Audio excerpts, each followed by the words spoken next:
Knock,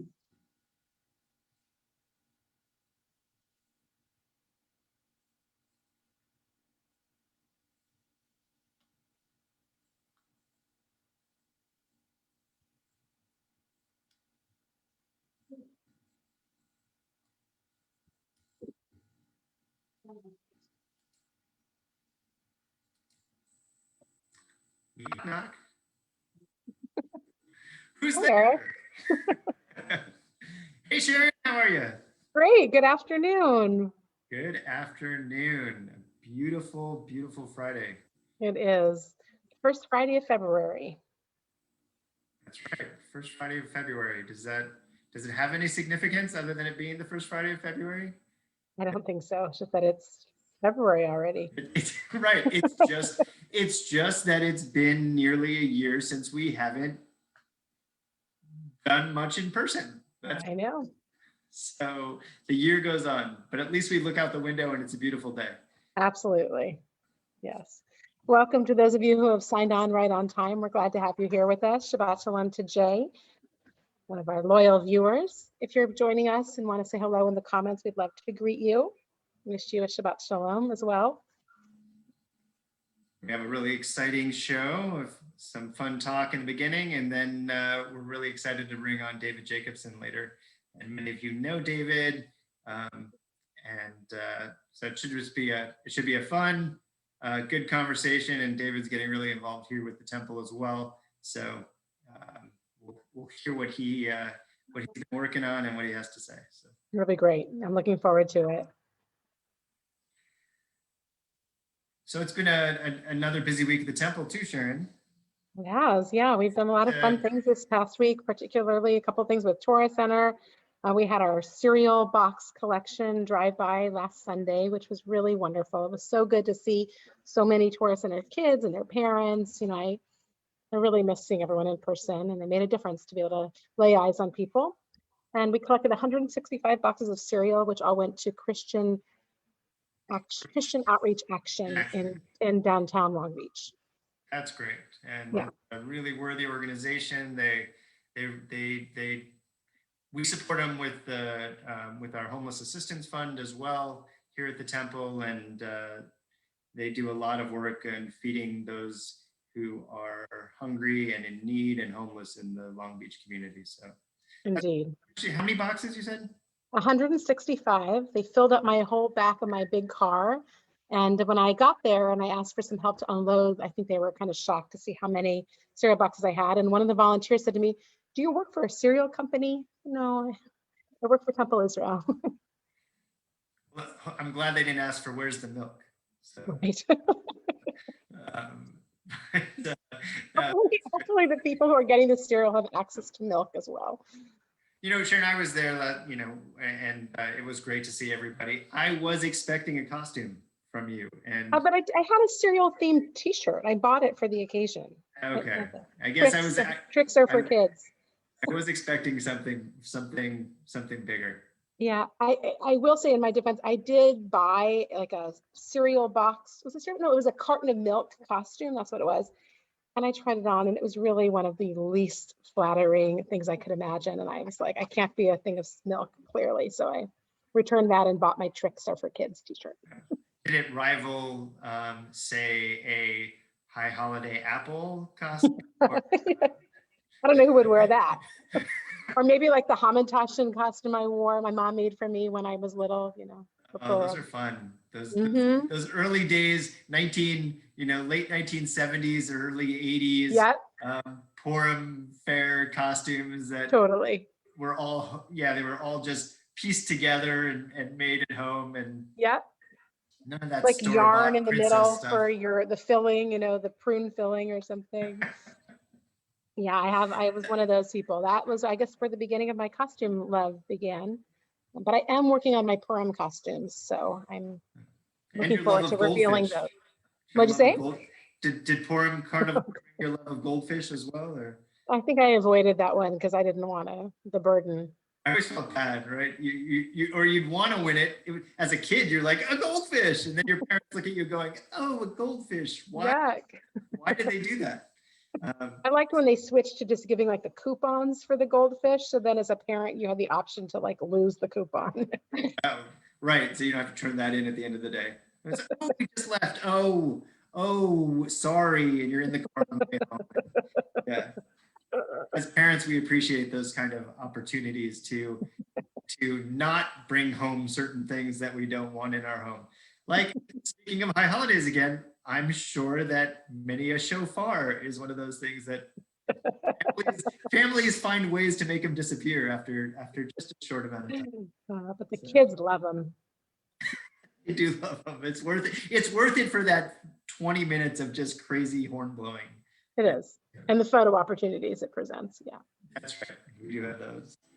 Yeah, so we had our cereal drive-by, and then we also had our humdinger last night at Naples Rib Company. What's a humdinger? Humdinger are our restaurant fundraisers where we partner with local restaurants to help raise some money for the religious school. And I think we had a number of people who attended. I asked the restaurant last night. They said they had done quite well. If anyone attended out there and you had to wait a while for your food, I'm sorry.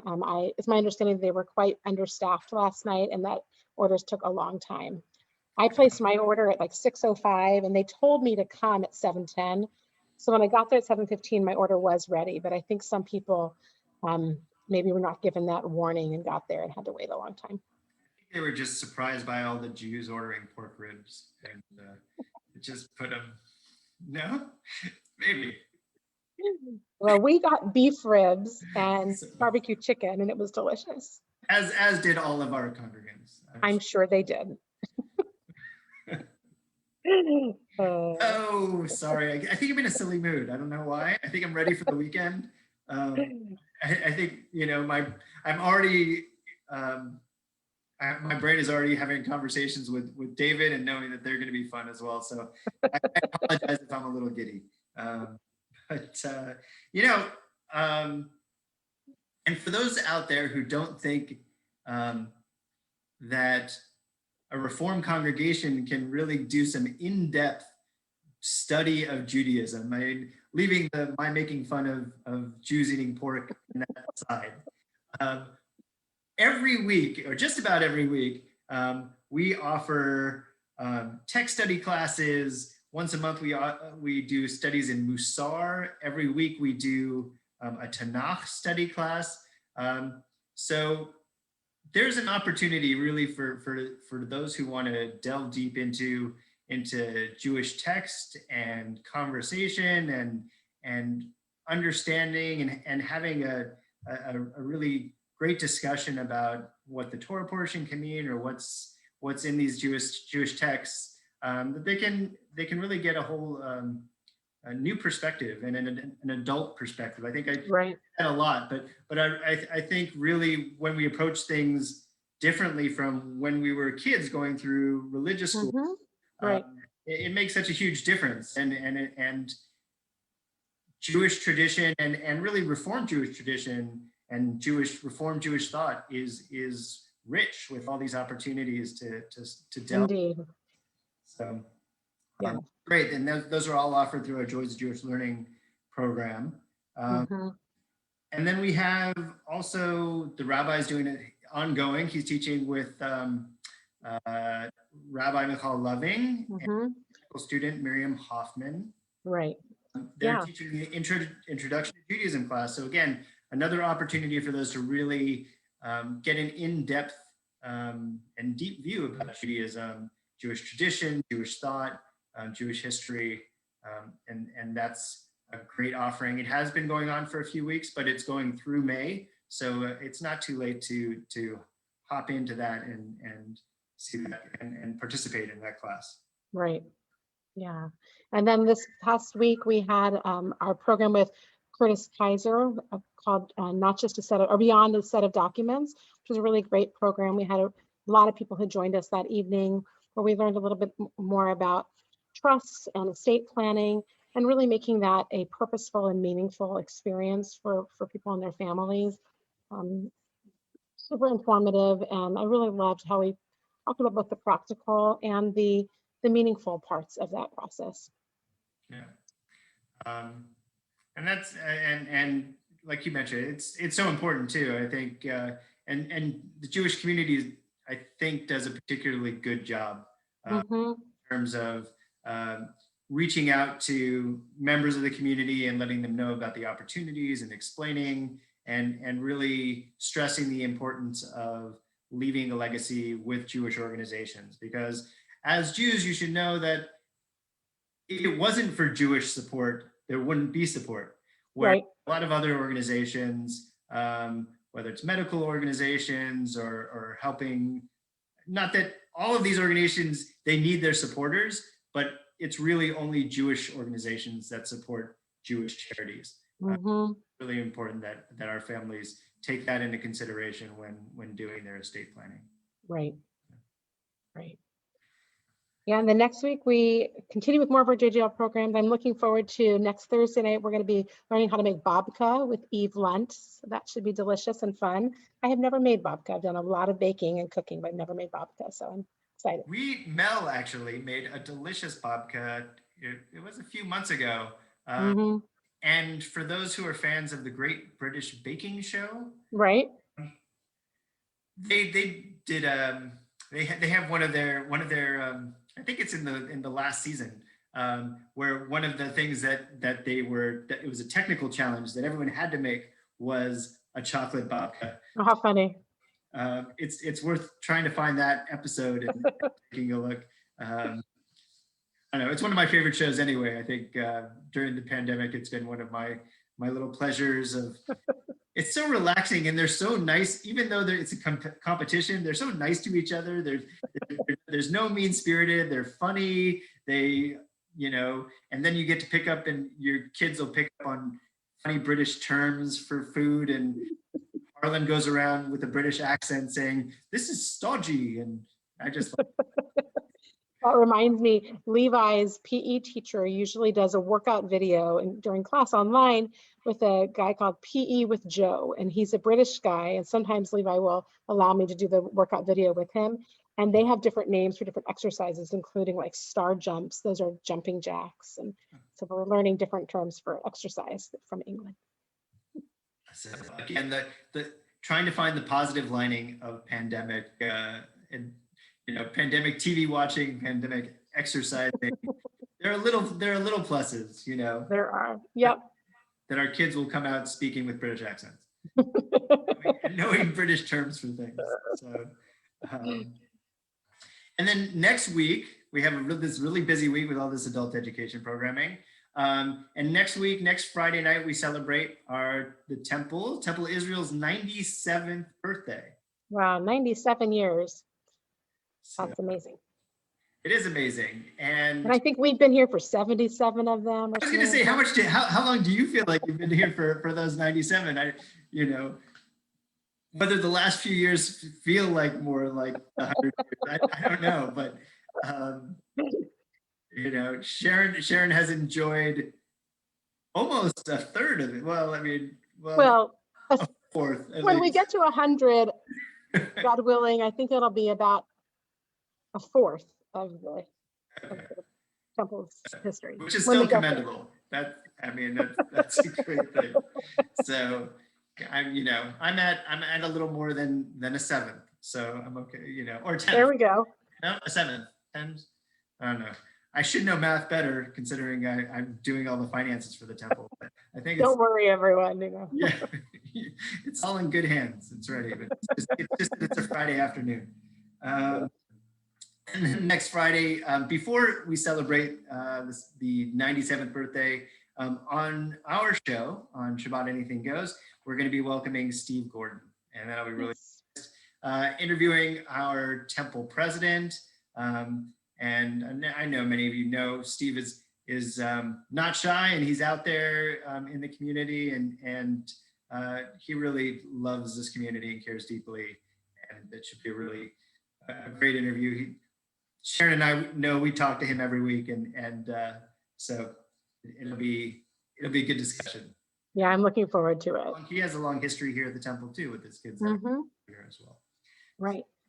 And I'm sure we'll be able to talk about some sports things. He's also a big sports guy, and he'll tell us about some of his sports-minded role models.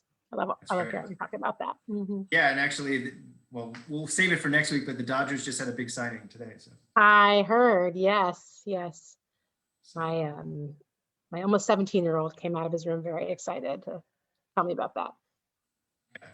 Yeah, it's good to be one of the So, best so pitchers, I Dodgers are guess. set to win another championship. Good to be the Dodgers and have that those pockets, I guess. So for all of you out there, just so you know, all of our programming, all of our events, everything that we do is available from our website. You can read more about it. You can download our monthly Kol Yisrael and our JJL catalog, as well as our events calendar has all of the listings of the different programs. And if there's something that you want to do, whether you want to be part of a committee and part of a group who's planning the programming or discussing different things, all of that's available on tilb.org. So hopefully you can hop on that and not miss the thing that we're doing. There's something for everybody. So I know people love hanging out with us, Eric, but I think that they're probably here to hang out with David as well. So should we bring him in? Let's bring in David. All right, here we go.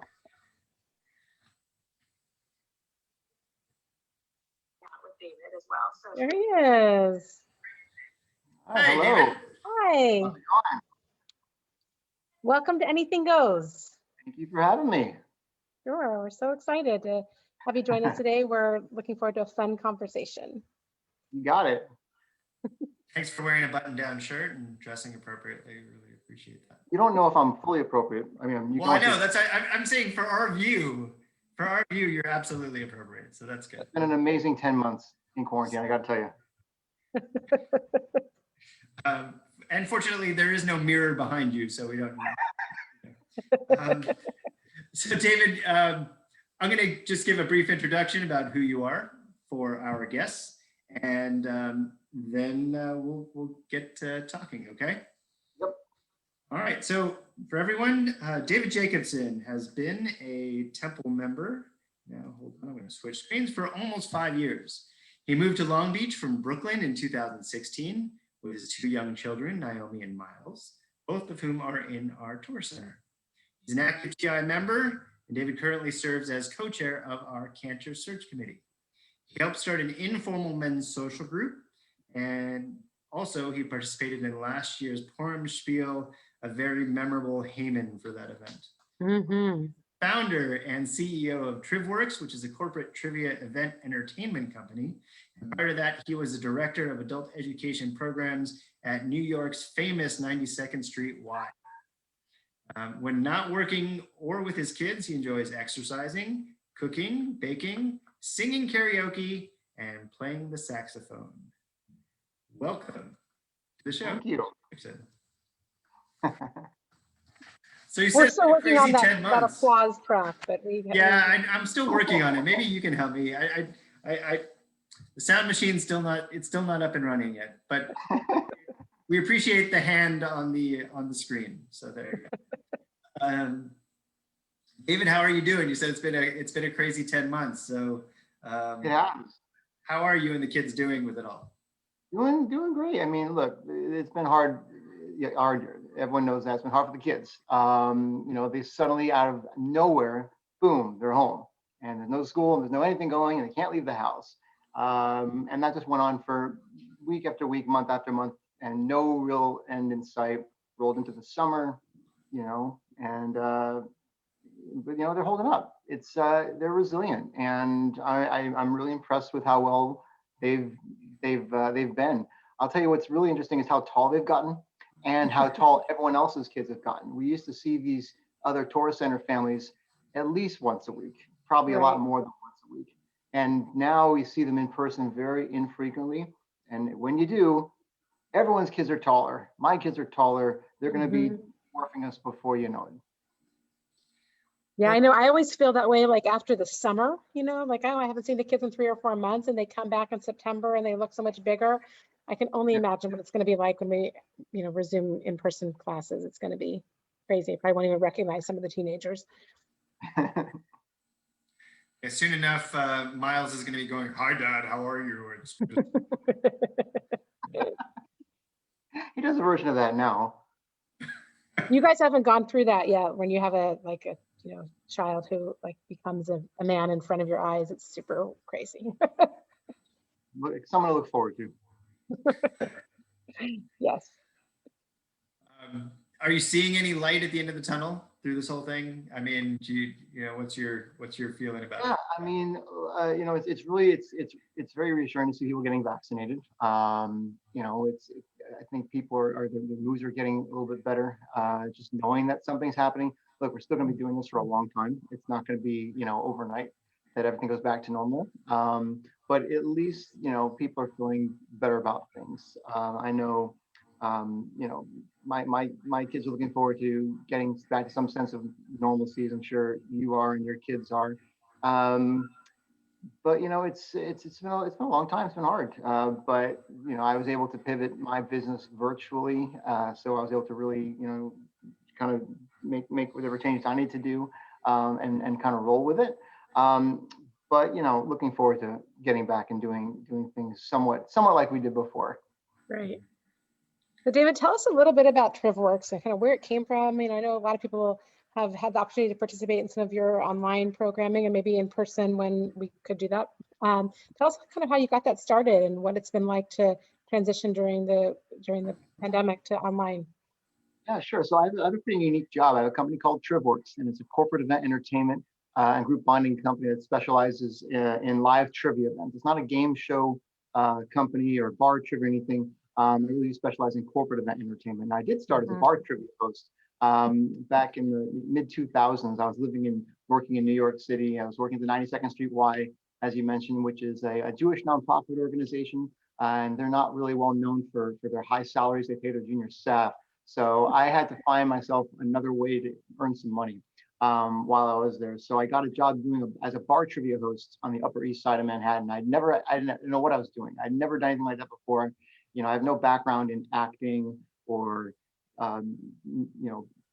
improv or anything like that. But I stumbled into this job hosting bar trivia every week at this Irish pub on the Upper East Side. And it started building a following. And for whatever reason, I was very natural at it.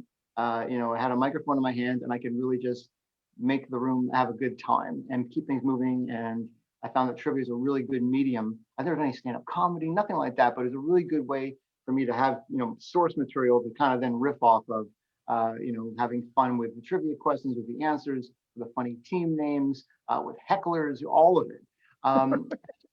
Building and building. And next thing I know, I was getting listed in Time Out New York and New York Magazine, all these other publications as one of New York's best trivia hosts, which I didn't even realize I was one, and next thing you know, this bar is filled with 100 and something people literally every week. And I got asked to do trivia at another bar. And next thing I know, I'm doing half my nights of the week after I go work at the Y, I'm coming and working bar trivia. And I did that for about 3 years. And then the recession hit, 2009, the Great Recession in New York particularly. It was really, really bad. Lots of people lost their jobs. And even more so, a lot of people suddenly were doing the jobs of two people, but no additional salary. I was one of them at the 92nd Street Y.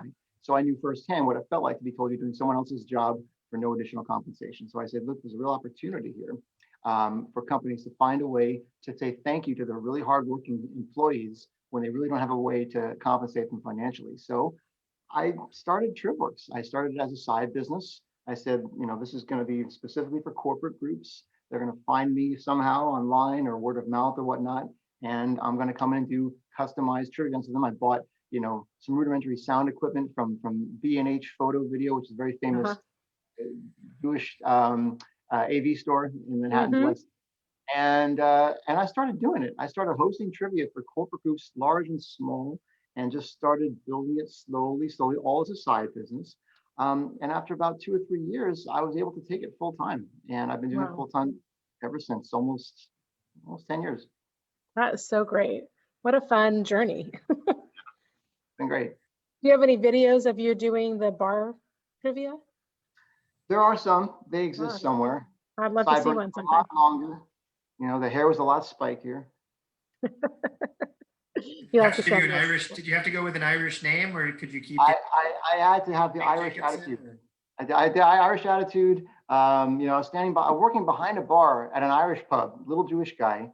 It was unique. It was different. You know, I've never been behind a bar before. And next thing I know, I'm working behind one, not as a bartender, but I'm with real Irish bartenders in New York City. And it was great. They're fantastic. It was a great learning experience. Still Sounds like a can't, lot of fun. I still don't know how to drink, but it was still a great time. So companies were still interested in providing this kind of programming online over the past year? So in March, literally everything came to a halt. Live Mhm. events of all kinds came to a halt, and I realized very quickly that I had to do something different or my business was not going to survive. So I Mhm. pivoted virtual, rolled out a Zoom-based version of TrivWorks basically, um, and the rest is history. It's been great. You know, it's really been wonderful. Everyone's been so thrilled with how well it's been received. Zoom is a perfect medium for what I do, which is team trivia. We do a combination of live, you know, putting everyone together in the main Zoom room like this. We utilize the breakout feature, people into smaller groups. The whole thing is customized. I make sure that it's well branded for the company with their logo and custom trivia. And we use a spotlight and put people in a spotlight. There's music going. Usually these events, I have 2 or 3 MCs, not just one. So there's a lot of banter going back and forth, and they have a lot of fun with it. And it's a great time, but it's a great way for people to connect virtually. It's something different. It's not just another Zoom meeting. And people Right. seem to really love it, and I couldn't be happier. That's I think it's wonderful. you're gonna keep going with the sort of a hybrid offerings. I mean, it seems like once you can be back in person, um, you know, that you might as well, if you can, offer both. Gonna do both. Gonna totally do both. I mean, it's so weird that I haven't done a live event in forever. It's almost like I forgot what that even feels like. You know, to actually see people in person. You know, it's so different doing things via Zoom, as you guys found out. You know, Sharon, all the amazing work you've done with the Torah Center, and Eric and you and everyone else at Temple Israel, you know, rolled out all these programs virtually. It's different when you don't get that immediate feedback. And what I do is based on getting immediate feedback. Mhm. You know, whether it's through just laughter or booing or complaining that we can't hear the question or whatever it is. You know, you can't get that feedback, and all of a sudden you're in a room with you know 100-something people on Zoom, and you make a joke or ask a trivia question, and you can't hear anything. Nobody's laughing. Nobody's doing anything. It's a very strange phenomenon. They're still having a good time, but you don't. You know, it's a weird dynamic. But in Right. live, you know, you can't beat live events. You know, it's just there's an immediacy there. It's just great, and I'm looking forward to. You know, we're going to be doing both for sure. Well, I think you and Sharon know I just like to entertain myself. So as long as I'm laughing and I think it's funny, then it really. Eric, I think this show is great. Even now, I just make myself laugh. That's the important thing. So you came out, you started everything there in New York, and then life took you to the West Coast and to Long Beach. Um, what if, and then you basically started fresh. You had the business going. You had people representing you and representing the company, doing gigs in New York still Yep. and around that area. How was the transition to getting everything going up here in Long Beach, and what have you noticed as sort of what are the main differences kind of in your life from New York to Long Beach? Sure. So it was terrifying. It was absolutely terrifying. I mean, I had been doing nothing but this for day in, day out, 7 days a week in some way, shape, or form since taking it full time. And also, my first child was born 2 weeks after I took it full time, so I really had my hands full. But you know, in that time between starting, you know, my business and full time and coming to California, you know, it was all me. I was doing literally everything with TrivWorks. I was doing all of the marketing and promotion and sales and administration. And then I was physically going out to bars in the dead of winter and hosting events. And, you know, I was doing literally everything. And I built that up. I built up a reputation, and I know how well it's going to go. And yeah, you know, I know what's going to happen. I know what the experience is going to be like. It was terrifying to then leave that in the hands of other people and say, okay, I'm going to get everything ready to go. But then at a critical moment, I'm going to turn this over to someone else, and you are going to take the microphone and you're going to show up to a venue and give them the experience that I've been working on, that I've developed, that I've promised to the client. And I was terrified. I didn't know how that was going to go. Fortunately, I found the right people, and I still work with the same people, and they're phenomenal, and they represent me perfectly. But that was a real scary thing to say, okay, I'm no longer doing everything. I'm here in California, and they're doing stuff over there, or wherever they're doing it. But I was able to slowly build it up out here as well, and start doing live events in California and really all over the country. So it really forced me to up my game. It forced me to find people who I trust to expand what I do. It forced me to get into different markets in different parts of the country and essentially just go national, where really I was only doing this in pretty much the Northeast and the New York City region. So it really upped my game, and it was a very positive move for my business coming out to California. And just looking forward to it, getting back to live events and getting back out there again. Long Beach, ultimately? Are you happy you made the move? Long Beach is wonderful. It's a wonderful community. I've never had a Jewish community like this, like I have in Temple, Israel. I mean, I've had Jewish friends, of course, my family, of course, but I've never had like what I felt was a community. And we were just embraced from the moment we joined Temple Israel, and I mean that sincerely.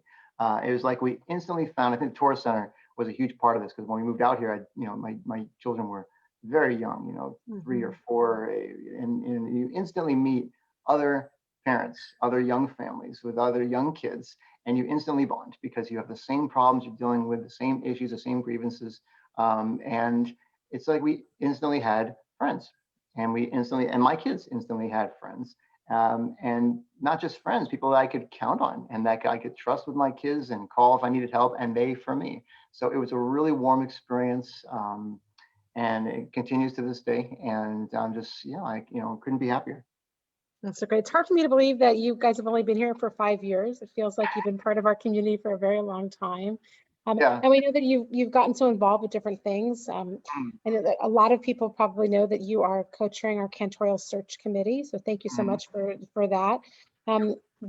What's that experience been like for you so far? We know that you guys are really in the midst of your hard work right now, but what's the process? What's the experience been like for you so far?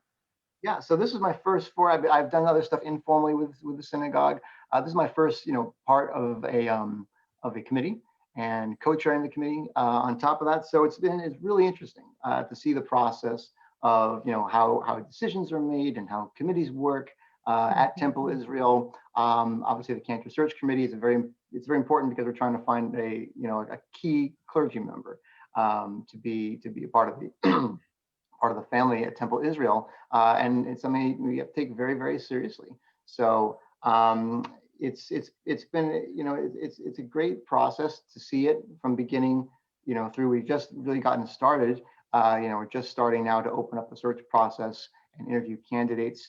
Having seen what Temple Israel went through, last year with the rabbi search from the outside, I could tell a lot of work went into it from just looking on the outside. From the inside, you can see just how much effort it takes on behalf of all the committee members, on behalf of the other co-chair, Leslie Saletti, on behalf of Rabbi Fox and Steve Gordon, the board president, and every other member of the committee. It takes a lot of work.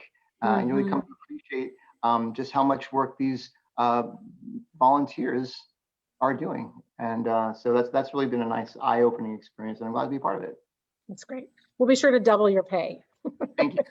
I take Venmo. You can quick pay me on Chase, whatever you like. Did you do the young leaders or the new leaders forum? I did. I got invited to do the Alpert New Leaders program. I did that a couple of years ago, and then I got invited to be on the board of the Alpert JCC, which I currently serve on as well.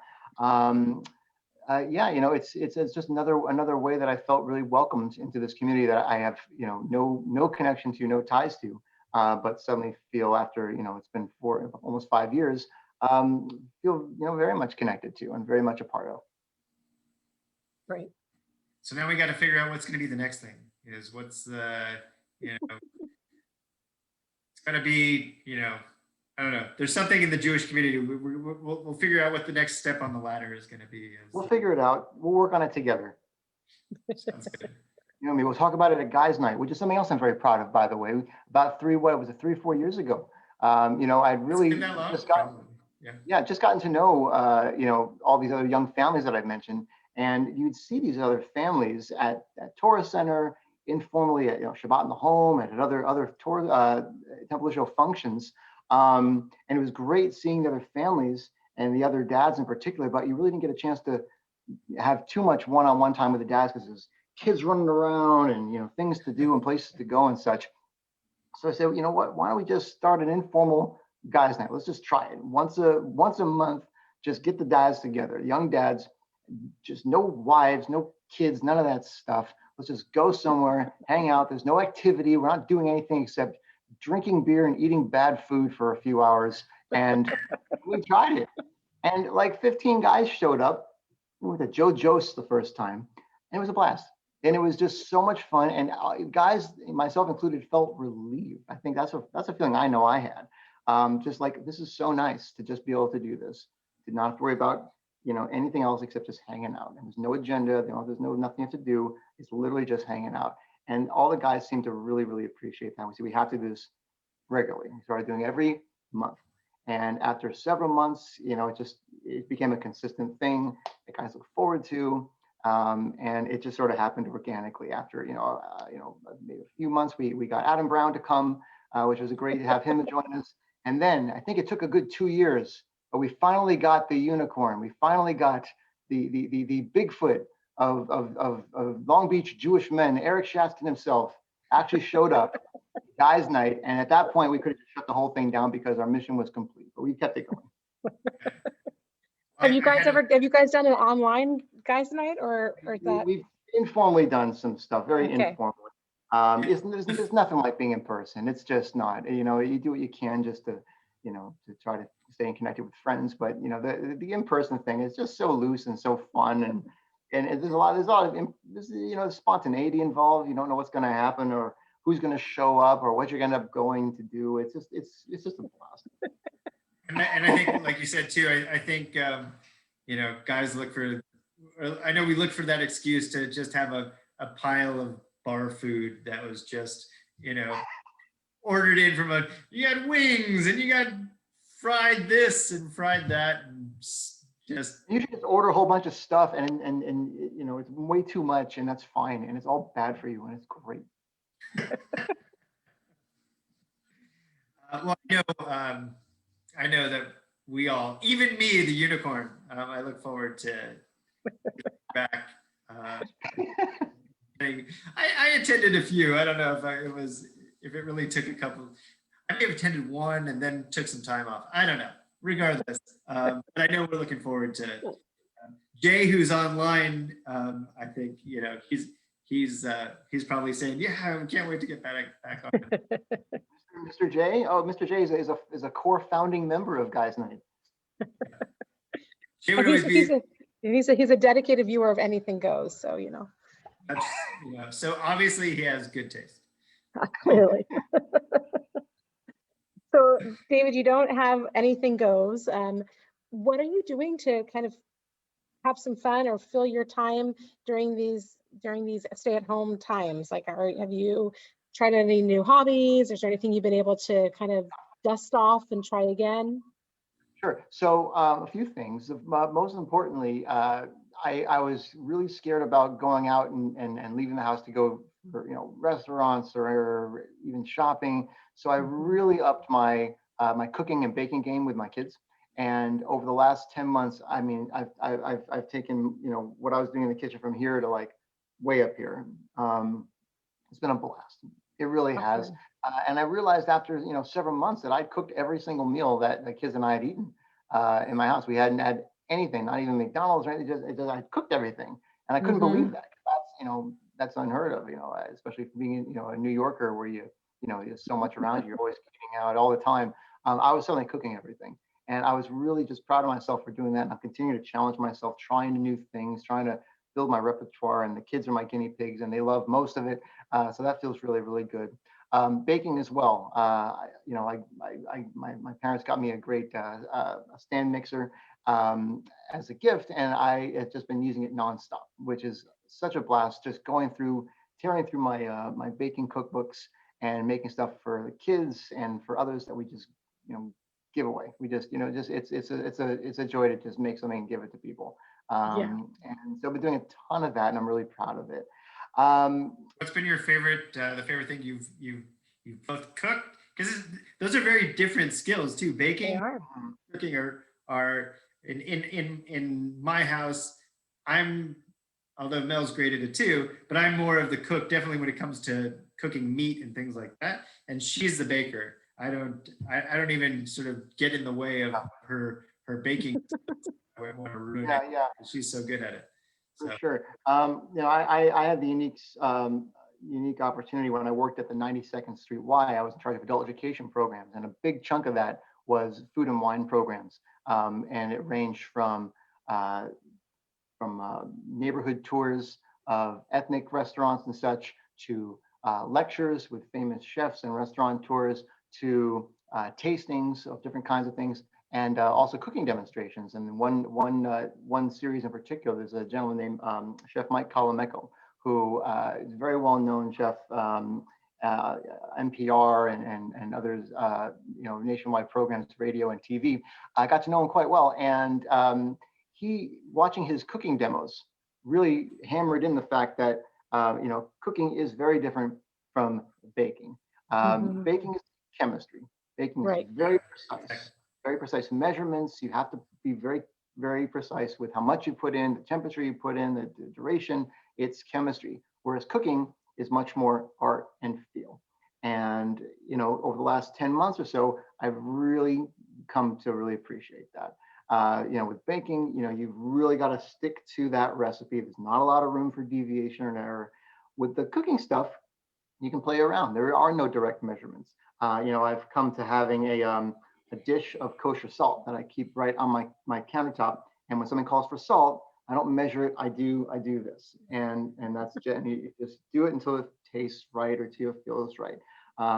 Same thing with butter. Same thing with other ingredients. It's just been so cool to kind of learn that and feel it and mess up sometimes and know that's totally cool and try it again next time. I mean, look, I signed my kids up for Sharon's cooking events that she did this past summer for Torah Center. And it was so great doing this stuff with the kids, all these great Jewish stuff, the great Jewish cookbook stuff with the kids. And I was burning half the stuff and it wasn't coming out perfect, but I've gotten better and better and better at it. I made schnitzel for my kids the other night with a secret schnitzel recipe that a friend gave to me. And they said, "You used to burn this and now it's perfect." I said, "I know." And I'm just so, it feels really great. I'm very proud of the cooking that we've been doing, me and the kids. And that's just a skill it's not going away. That's great. You have a favorite apron that you wear? I do. I can show you. Oh, go get it. Does it have something? Does it have something that it says on it, or is it just Wait here. All right, talk amongst yourselves. I guess that's what it is. So, you asked, Eric. I did, and serves me right. So we our guest David for a couple of minutes while he puts on his apron. I'm not going to put it on, but it is the official TrivWorks apron. Look at that. I played at trivia. You ask and you shall receive. There's plenty of TrivWorks branded stuff. If you've been to a live event, you've probably seen the official TrivWorks pen. But much more fun is the official TrivWorks lip balm, which I think probably a lot of you have seen. And that's the way to be. But yeah, aprons, I got that covered. All right. I was picturing something more with ruffles, but the TrivWorks. That's in the bottom drawer. Fair enough. That's funny. But what's been your favorite? So, what's the favorite thing you baked or that your kids have loved the most in terms of all the things that? The baking stuff. I mean, I've got a great cookbook from this bakery in New York called Magnolia's. They're really well known. Yeah. Really known for the cupcakes and known to a nationwide audience from Sex and the City. They've got a wonderful cookbook, and they've got their actual famous cupcake recipe right there. And if you get the right ingredients and you cook it the right way, bake it the right way, it tastes like Magnolia's Bakery cupcakes. So those are fantastic. They've also got a fantastic chocolate chip cookie recipe. And I've tried over the last, since the summer, I've tried 3 or 4 different chocolate chip cookie recipes, and I keep coming back to this one. So that seems to be my favorite. The key is to keep it simple. You don't have to go overboard. They have, you can go there's lots of ways you can go with baking and putting too much stuff in it. And you just gotta, like cooking too, you gotta just keep it simple with the ingredients, get the best ingredients, and you're golden. I'm sure the kids love it. Have you made the banana? Sorry, go ahead, Eric. No. You made a banana what? Banana pudding is what you're Yeah, gonna say. Banana pudding. That is so good from Magnolia. For the banana pudding, I haven't made it yet, but I have the recipe. Nice. Nice. Have you ever made the cookie recipe from Levane Bakery, another New York City? Levane Bakery cookies are legendary. Those are for those of you who don't know, there's this bakery in Manhattan on the Upper West Side called Levane Bakery. Tiny place, world famous because it's a half a pound cookie that's 6 inches high. It's so good. High. It's humongous. It costs a fortune, and it's worth every bite because it's half cooked and it's just gooey, and there's a line at the door. And that you can't find the recipe. You can find mock recipes of it, but that's the holy grail of cookies right there. It really is. Yes, I can't wait to go back. So do you feel like your kids are spoiled every night? Do they go, what's for dessert? Or are they, let's make. They do. They do. They like it. It's fun. They know it's something, I've got my go-to dishes and stuff. But I try to make them stuff that reminds them of home. They're New Yorkers. They were both born in Brooklyn, and they both have, even though they're young when they left, they both have very, very memories of New York. And, if not for COVID, they would be going back at least once a year, if not more, with me. And they miss it. They miss the food. They miss the culture. They miss the energy. Just last night when we went to the Humdinger at Naples Rib Company, we were waiting outside for an order, and the kids looked up at the neon sign, and they said, "That reminds us of New York." And it was my first thought, but as soon as they said it, I said, "Oh yeah, I can see that." So they miss it, but I try to give them tastes of home whenever I can. I've been working really hard on a homemade tomato sauce, which they really love, and I'm really proud of that one. I made them egg creams a couple of weeks ago, and I also made. I saw your post. Yeah, just to let them know that we can still have Taste of New York here on the West Coast. Great. Hopefully when we all go back to New York, the restaurants and bakeries that we love will still be open. I know, and so many of them unfortunately are not, and it's heartbreaking. It really is. A lot of those old delis I know have closed. Yeah, a lot of favorite places. A very special place that's not well known yet here, but in New York, in the Jewish community in New York, it's called Sammy's Romanian Steakhouse.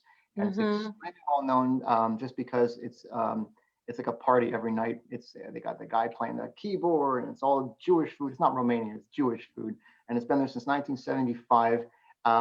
Lots of places, lots of special occasions, birthdays, anniversaries, rehearsal dinners, lots of great memories there. And unfortunately, it just closed. They said it's going to reopen at some point, but that place was very special, and that one hit home, unfortunately. But I know my uncle, who is 80, about to turn 89 right now. One of his favorite memories is of that restaurant. I guess they also have the waiters talk Yiddish, and it's a very the waiters are mean. They're mean.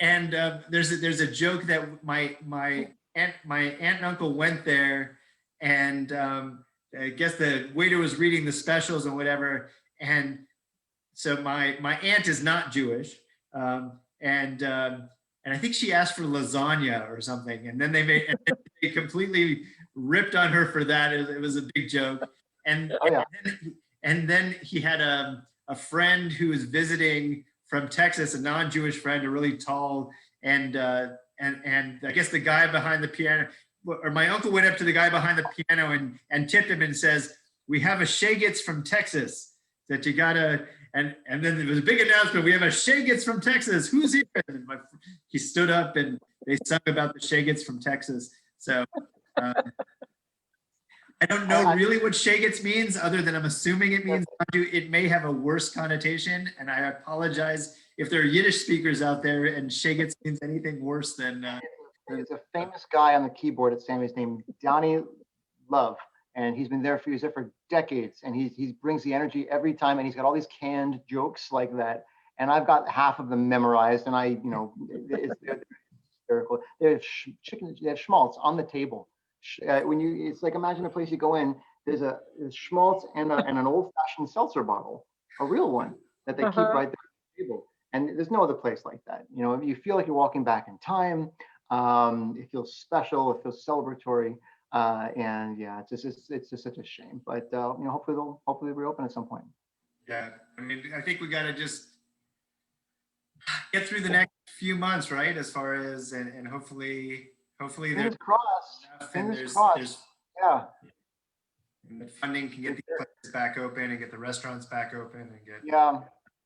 Yeah, for sure. Because we need that. I think we all need it. We all want that. We all want that.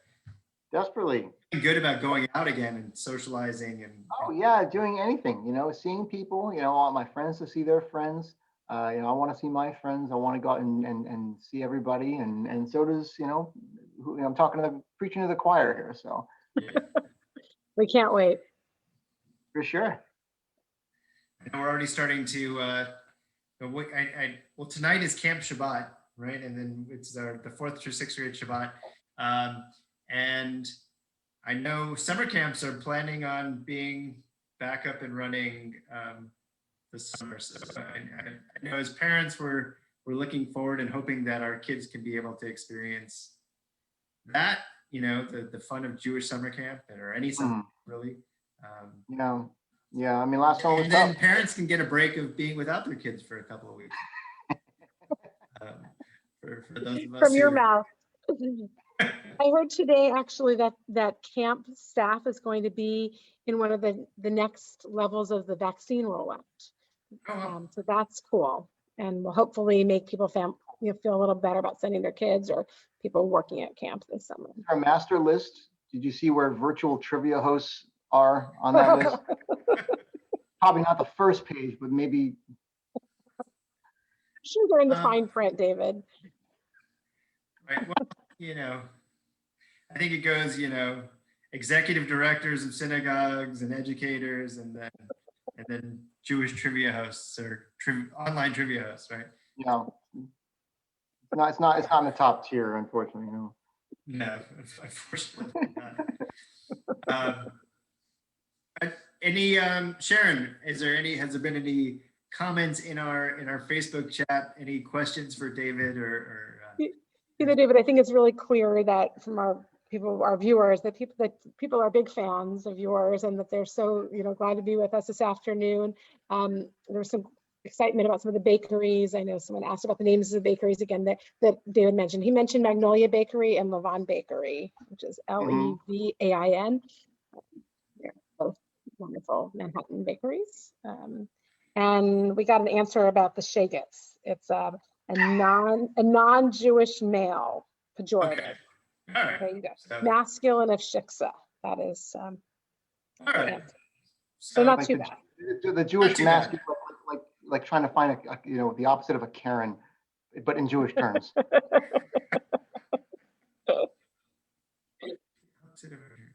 I actually have to, David, have to get some of the recipes that you've liked and that you've liked cooking.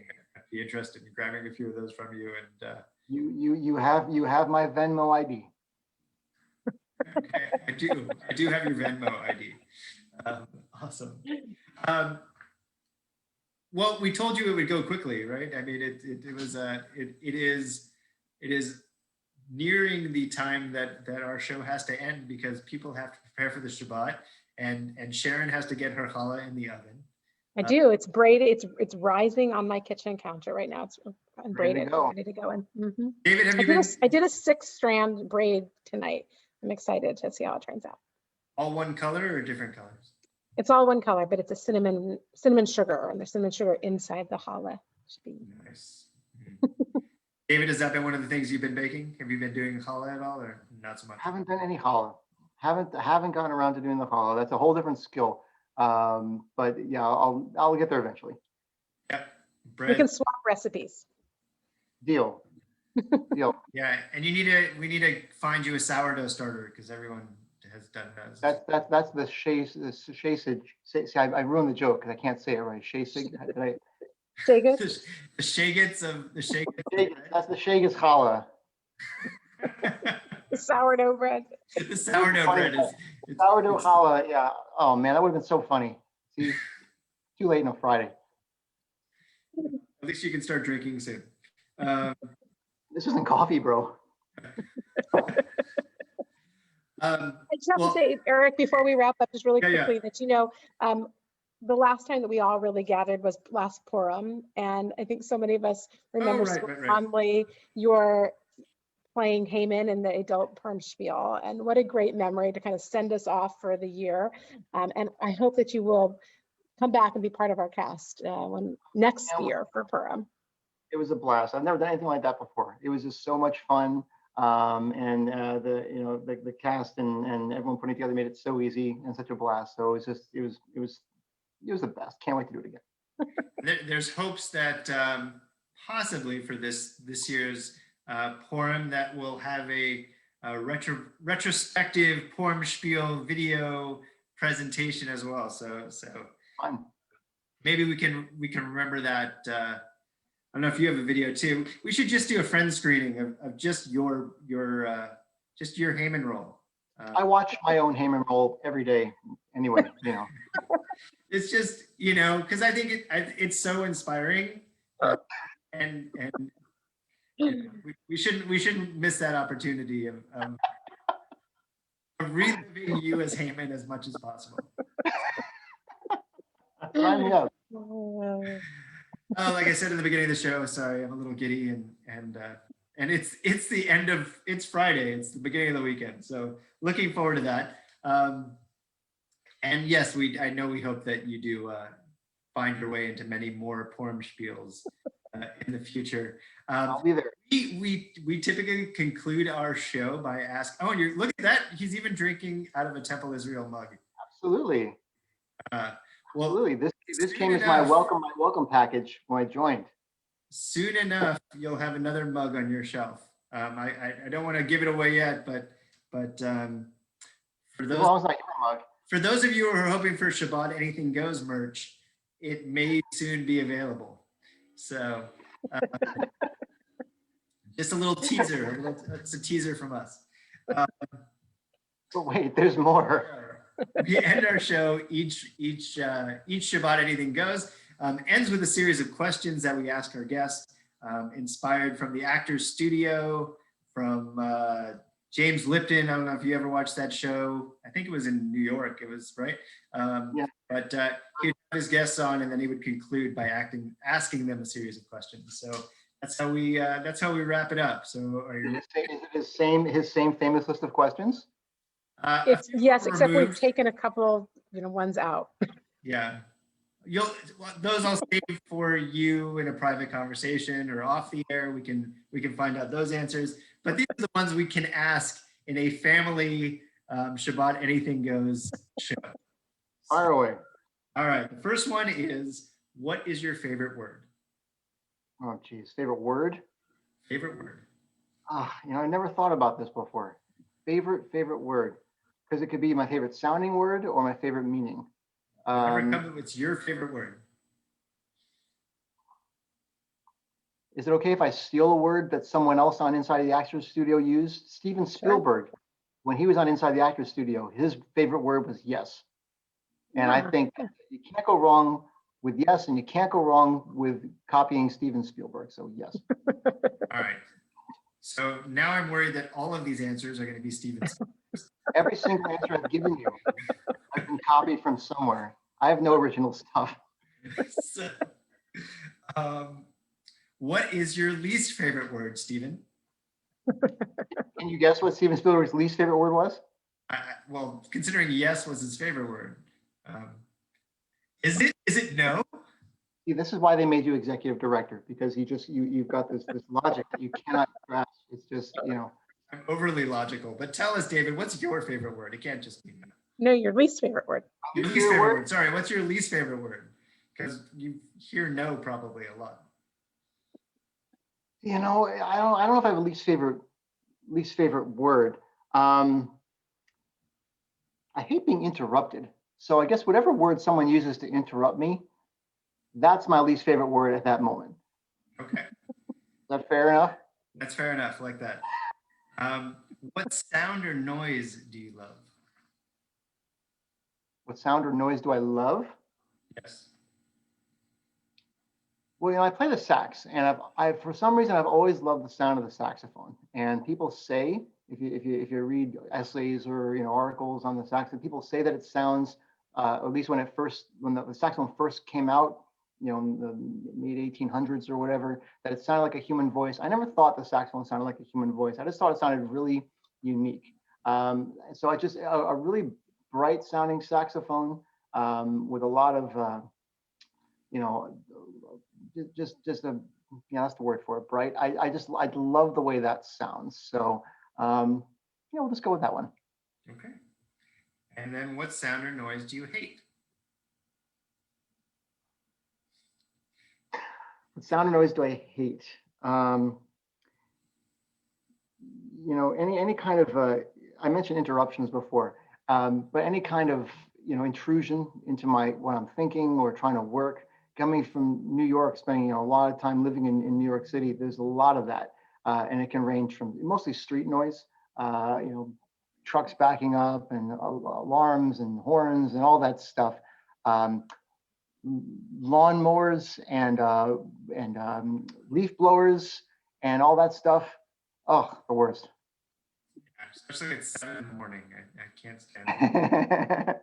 I would like to say that my dog has been very good on this episode of Anything Goes. We have not heard him bark once. Good job. He must have known David was, going to be on. Next question, David, is what profession other than what you do would you like to attempt?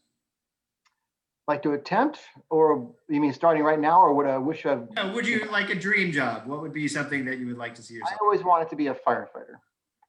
Oh. I always wanted to be a firefighter. When I was a little kid, I loved fire trucks. And I didn't really grow up in New York, but I spent the first 4 or 5 years of my life as a living in New York, and that I just loved fire trucks. And I was actually a volunteer firefighter for about 5 years in high school and college.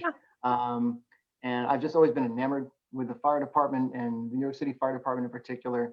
So if I could do it all over again, and if I was a little bit taller, I think, firefighter all the way. Interesting. You're the first firefighter we've had on the show. What profession would you absolutely not like to do?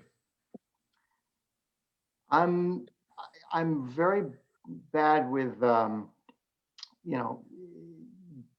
that I'm organized, but details can be tricky for me. I know it sounds weird as someone who specializes in events and whatnot. I feel like I would be a horrible waiter or a server of any kind, just because I wouldn't be able to remember all the details that people give me. I wouldn't be able to deal with, people being mad at me and not wanting, I'm not doing a good job and delivering. Every time I, see servers, I feel, man, I would be terrible at this job. No matter how good or bad the service is, I'm like, you know what, you're still doing better than me, and I appreciate what you're doing, and I'm tipping you well. But I'd be a horrible server. Last question is, if heaven exists, what would you like to hear God say when you arrive at the pearly gates? You did good. You did really good. Well, you did good here, and so it's only going to continue. That's it. I've arrived. You've arrived. Exactly. That's what we tell all our guests. Like, sorry that the pinnacle of your existence has to happen this point. Is that the bright light right there? Man. A taste of the world to come right here on Anything Goes, my friends. Thank you, David. It was really you on and chatting and getting to know a little bit more. I mean, even though I feel like I know you pretty well, it's great learning more about you and giving that opportunity to our members and the community to get to know you better and taking the time to show. And thank you for your work, that your volunteer work, your committee chair work, and having jumped into our Temple community, the Long Beach community, and really jumped in head first and getting involved and doing all you're doing. Terrific. And Thank you. I appreciate you as a community member. I appreciate you as a friend, and really glad you joined us today. Awesome. Thank you both so much. And thank you for everything you've been doing. This has been hard for you this past year, and you both have really been doing a fantastic job. And I really mean that sincerely. So thank you. Thank you, David. Well, I just want to say, David, Eric, you guys behaved yourself very well. I thought maybe I'd have to jump in and chaperone these guys, but they did pretty well today. So we wish all of our viewers a wonderful Shabbat ahead. Please join us tonight for services. In less than an hour, we'll be joined by our 4th, 5th, and 6th grade classes. They're going to be helping to lead the service, as well as the camp directors from Camp Newman and URJ 6 Points. So it should be a great service ahead and a special weekend. So Shabbat Shalom to everybody. Thanks again, David. And Shabbat Shalom. Thanks, everyone. Have a see great you all soon. Bye now.